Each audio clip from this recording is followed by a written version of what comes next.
रोहतास कैमूर की बड़ी खबरें देखिए हमारे साथ कुछ मिनटों में। सत्य विजन न्यूज पर खबरें सीधे आपके शहर गांव ज्वार से, बिल्कुल एक अलग अंदाज में।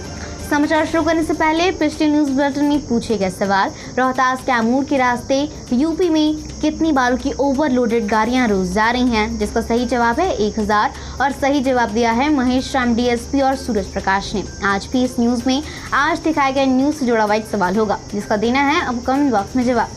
सही जवाब देने वालों का हम अपने अगले न्यूज बुलेटिन में शामिल करेंगे नाम, साथ ही हम अपने गिव अवे प्रोग्राम के माध्यम से उन्हें सम्मान भी करेंगे। तो आइए देखें जिले का मुख्य समाचार। 1,95,000 हेक्टेयर भूमि में तैयार की जाएगी धान की नर्सरी। धान का कटोरा कहे जाने वाले रोहतास जिले में इस वर्ष भी 1,95,000 हेक्टेयर भूमि में धान की खेती की जानी है, जिसके लिए जिले भर में 1,95,000 हेक्टेयर भूमि पर बिजरे का आच्छादन किया जाएगा। धान का बिजरा डालने के लिए सबसे बेहतर माना जाने वाला रोहिणी नक्षत्र 8 जून को समाप्त होने वाला है। ऐसे में जिले के किसान बिजरा डालने के काम में युद्ध स्तर पर लग गए हैं। कहीं खेती की तैयारी हो रही है तो कहीं तैयार खेत में बीज का छिड़काव किया जा रहा है, ताकि धान की रोपनी तय समय पर की जा सके। बीज डालने में लगे किसान बंटी सिंह, सुशील मिश्रा आदि ने बताया कि सोमवार की सुबह 6:10 तक रोहिणी नक्षत्र है। इसके बाद वृक्षरा नक्षत्र शुरू हो जाएगा। ऐसे में सोमवार तक नर्सरी के लिए तैयार खेत में बीज डाल देना है। मृगशिरा नक्षत्र में तेज धूप निकलने से धरती तपती रहती है, इसलिए मृगशिरा नक्षत्र में बीज डालना निषेध है। पान की दुकानों पर अब नहीं बिकेंगे कुरकुरे और बिस्किट। कोरोना वायरस महामारी को देखने के बाद सरकार की ओर से कई आवश्यक दिशा निर्देश जारी किए जा रहे हैं। इसी क्रम में अब नगर क्षेत्र में पान बेचने वाले दुकानदार बिस्किट, चिप्स आदि नहीं बेच पाएंगे। इसको लेकर भारत सरकार के स्वास्थ्य मंत्रालय की ओर से पत्र जारी किया गया है। पत्र के आलोक में यह कहा गया है कि पान के दुकानदार कुरकुरे, चिप्स, टॉफी, बिस्किट, नमकीन आदि सामान नहीं बेच सकेंगे। इसके पीछे उनकी दुकानों को भी इसके लिए प्रतिबंधित किया जा रहा है। बच्चों तथा युवाओं को तंबाकू तथा इससे निर्मित सामान से दूर रखने के लिए यह पहल की गई है। शहर के अधिकांश दुकानों पर विभिन्न कंपनियों के पान, जर्दा, मसाला, सिगरेट, बिगड़ी, खैनी आदि की लरी लगी रहती है। इसी सामान के बीच दुकानदार बच्चों के खाने वाले बिस्किट, कुरकुरे, चिप्स भी लगा देते हैं। ऐसी हालत में बच्चों के स्वास्थ्य पर असर पड़ता है और तंबाकू पर उनकी नजर पड़ती है। अनलॉक के बाद खत्म हुआ सन्नाटा, पर लोगों की लापरवाही से कहर ढा सकता है कोरोना। अनलॉक 1 में सड़कों का सन्नाटा तो खत्म हो गया है, पर लोगों की लापरवाही से कोरोना बढ़ता ही जा रहा है। दूसरे राज्यों से लौटने वाले प्रवासी मजदूरों में जिस तरह से कोरोना बढ़ रहा है, उनसे लोग अब दूरी बनाने लगे हैं। जिले में 21 अप्रैल को पहला कोरोना पॉजिटिव केस मिला था। उसके बाद ये सिलसिला शुरू हुआ और धीरे धीरे 234 तक आ पहुंचा।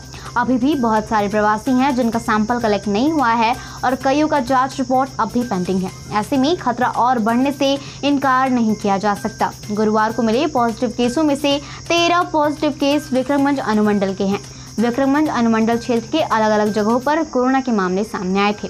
इस तरह विक्रमगंज अनुमंडल में 2 दर्जन से ज्यादा मामले हैं, पर लोगों की उदासीनता और लापरवाही अभी बरकरार है। भोजपुर जिले में नो एंट्री की वजह से विक्रमगंज में लगा जाम। भोजपुर सीमा में भोजपुर प्रशासन द्वारा लगाए गए नो एंट्री की वजह से हर रोज हर वक्त 8 किलोमीटर तक एक किनारे वाहनों की लंबी कतारें लगी रहती हैं। इनमें सबसे अधिक ट्रक रहते हैं, जिनमें बालू के ट्रक भी शामिल हैं। प्रशासन के द्वारा नासरीगंज की तरफ से आने वाली किसी भी ट्रक को विक्रमगंज अनुमंडल में नहीं रोकने की वजह से जाम की स्थिति उत्पन्न हो रही है। इन लोगों के द्वारा सड़क के एक साइड में ट्रक खड़ी कर इंतजार करना आदत सा बन गया है। आने जाने वाले वाहनों के लिए मात्र एक किनारा बचा है, जिस पर दोनों तरफ से वाहन आवागमन कर रहे हैं। कई दुर्घटनाएं यहां ट्रक लगने की वजह से हो चुकी हैं। पर्यावरण की शुद्धता के लिए आवश्यक है पौधारोपण, वन क्षेत्र पर रहेगा जोर। गोपाल नारायण सिंह विश्वविद्यालय के कुलाधिपति एवं राज्यसभा सांसद गोपाल नारायण सिंह ने विश्व पर्यावरण दिवस पर कहा कि एक वृक्ष एक पुत्र के समान लाभदायक होता है। पर्यावरण को शुद्ध रखने के लिए वृक्षारोपण अत्यंत आवश्यक है। इससे सभी जीवों को स्वच्छ वातावरण एवं शुद्ध हवा मिलती है। उन्होंने अपील की कि वृक्ष जरूर लगाएं। उन्होंने कहा कि इस बार भारत सरकार ने पर्यावरण दिवस को जैव विविधता के लिए संकल्पित रखा है। जैव विविधता को सुरक्षित रखने और बचाने की आवश्यकता है। उन्होंने ये भी कहा कि कोविड-19 को देखते हुए भारत सरकार वर्चुअल तरीके से समारोह भी आयोजित कर रही है। शहरों में वन क्षेत्र पर विशेष जोर दिया जाएगा। शहरों में बगीचे हैं लेकिन जंगल नहीं है और इसलिए शहरों में शहरी वन क्षेत्र बनाने के लिए एक योजना फिर से शुरू की गई है। नारायण कृषि विज्ञान संस्थान के निदेशक डॉक्टर राम प्रताप सिंह के नेतृत्व में विश्वविद्यालय परिसर के विभिन्न क्षेत्रों में वृक्षारोपण कार्यक्रम आयोजित हुआ। फिलहाल एक छोटे से ब्रेक, जल्द लौटेंगे। हमसे जुड़कर सिटीजन पत्रकार बनिए, लोकतंत्र की ताकत बनिए। जो समझते हैं लोकतंत्र से खुद को ऊपर, जो खाते हैं कस्में जनसेवा की और करते हैं सिर्फ अपनी, उन्हें लोकतंत्र की ताकत का एहसास दिलाइए। जो खेलते हैं लोकतंत्र से, कानून और संविधान से, उन्हें उनकी हैसियत बताइए, क्योंकि आप और हम हैं लोकतंत्र की ताकत। सत्य विजन न्यूज, जुड़िए हमारे साथ। सत्य विजन न्यूज, लोकतंत्र की ताकत है हम। ब्रेक के बाद एक बार फिर से स्वागत है आपका सत्य विजन न्यूज में। बढ़ते हैं कैमूर समाचारों की ओर। कैमूर में रिकॉर्ड 48.28 mm बारिश, कई इलाकों में जल जमाव, 14 डिग्री तक लुढ़का पारा। कैमूर में गुरुवार शाम से लेकर शुक्रवार तक सुबह बहुत अच्छी हुई बारिश से करीब 14 डिग्री तक पारा लुढ़क गया है।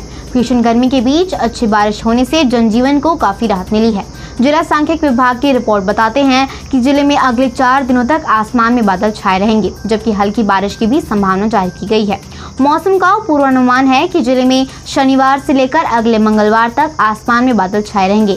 बता दें कि बीते 25 मई दिन सोमवार को 44 से 45 डिग्री पारा चढ़ गया था। इस दौरान जिले में 30 किलोमीटर प्रति घंटे की रफ्तार से झुलसा देने वाली गर्म हवाएं भी चली थी।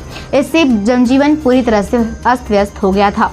इधर 15 जून तक भीषण गर्मी से जिलेवासी परेशान थे कि गुरुवार शाम से लेकर शुक्रवार सुबह तक हुई झमाझम बारिश से जहां आम जनों ने राहत की सांस ली, वहीं जिले में खेती बाड़ी कार्य के लिए किसान खेतों में उतर गए। जिला सांख्यिकी रिपोर्ट के मुताबिक शुक्रवार को अधिकतम तापमान 31 डिग्री जबकि न्यूनतम तापमान 24 डिग्री रहा। शनिवार को तापमान अधिकतम 32 डिग्री और न्यूनतम 25 डिग्री, रविवार को अधिकतम 36 डिग्री न्यूनतम 26 डिग्री, सोमवार को अधिकतम तापमान 38 न्यूनतम 28 रहेगा। वहीं मंगलवार को तापमान में बढ़ोतरी होते हुए अधिकतम 40 जबकि न्यूनतम तापमान 29 डिग्री सेल्सियस रहेगा। वेबिनार के जरिए 14 लाख पौधारोपण का लक्ष्य।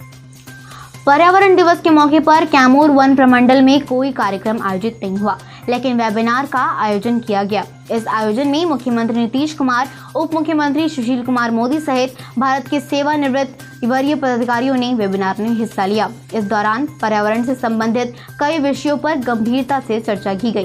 वेबिनार में शामिल कैमूर वन प्रमंडल पदाधिकारी विकास अहलावत ने बताया कि कोरोना संक्रमण के प्रसार को देखते हुए लॉकडाउन के चलते पर्यावरण दिवस पर कोई कार्यक्रम आयोजित नहीं किया जा सका, लेकिन वेबिनार का आयोजन किया गया जिसमें राज्य के सभी प्रमंडलों के पदाधिकारी समेत कई अन्य अफसर भी शामिल रहे। पहली बारिश में ही खुली नगर परिषद की पोल।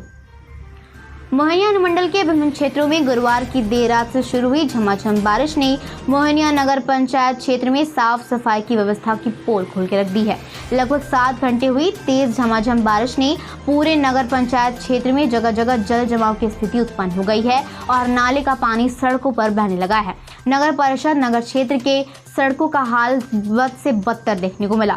Station road, Bhabua road, GT road के दोनों तरफ सर्विस सड़क, वहीं नगर क्षेत्र के कई वार्डों में झील का नजारा देखने को मिला। गुरुवार की देर रात से शुरू हुई झमाझम बारिश ने नगर पंचायतों की व्यवस्था की पोल खोलकर रख दी है।